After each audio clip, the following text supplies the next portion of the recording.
தாய் தமிழ் உறவுகள் அனைவருக்கும் என் அன்பு வணக்கம். இந்த விக்கிரவாண்டி பகுதியைச் சேர்ந்த தாய் தமிழ் உறவுகளுக்கு நான் சொல்ல விரும்புவது ஒன்றுதான்.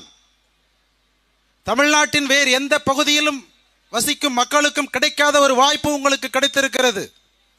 கடந்த சட்டமன்ற தேர்தலிலே பல வாக்குறுதிகளை அள்ளி தெளித்து உங்கள் வாக்குகளை பெற்றுத்தான் இந்த தொகுதியிலே திமுக சட்டமன்ற உறுப்பினர் வெற்றி பெற்றார்.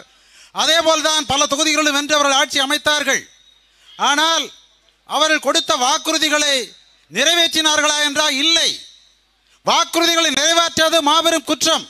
அந்த குற்றத்திற்கு நீங்கள் அவர்களை தண்டிப்பதற்கு உங்களுக்கு வாய்ப்பு கிடைத்திருக்கிறது. அந்த தீர்ப்பு நாள் தண்டனை நாள் தான் ஜூலை 10. எனவே அன்றைக்கு தீர்ப்பளியுங்கள்.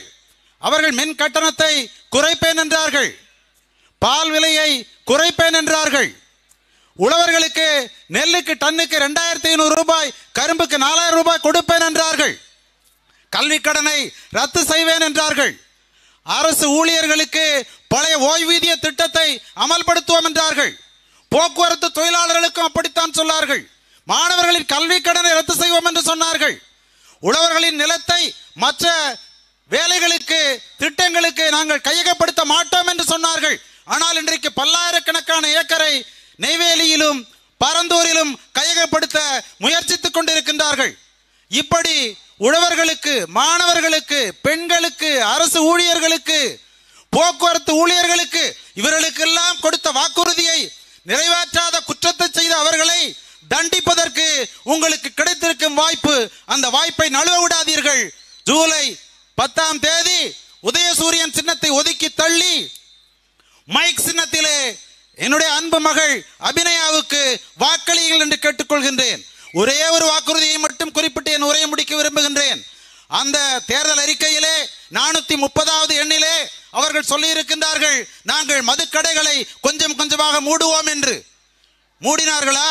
மதுக்கடை விற்பனைக்கு இலக்கு நிர்ணயிக்கிறார்கள். கடந்த வாரம் வெளிவந்த ஒரு புள்ளிவரம் சொல்கிறது, தமிழ்நாட்டிலே 38,50,000 கைம்பெண்கள் விதவைகள் இருக்கிறார்கள்.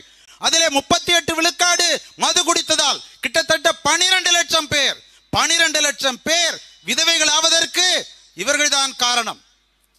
அப்படி அந்த வாக்குறுதியை மீறி 12 லட்சம் விதவைகளுக்கு உருவாவதற்கு காரணமான இந்த திமுகவை நீங்கள் தண்டியுங்கள், தண்டியுங்கள். ஜூலை 10ஆம் தேதி உதயசூரியனுக்கு வாக்களிக்காமல் நாம் தமிழர் கட்சியின் மைக் சின்னத்திற்கு வாக்களியுங்கள் என்று உங்களை கேட்டு என் உரையை முடிக்கிறேன். நன்றி, வணக்கம். தமிழ்த்தாய் வாழ்க, தலைவர் பிரபாகரன் வாழ்க, நாம் தமிழர். அடுத்ததாக நாம் தமிழர் கட்சியை ஆதரித்து தமிழ் தேசிய முன்னாள்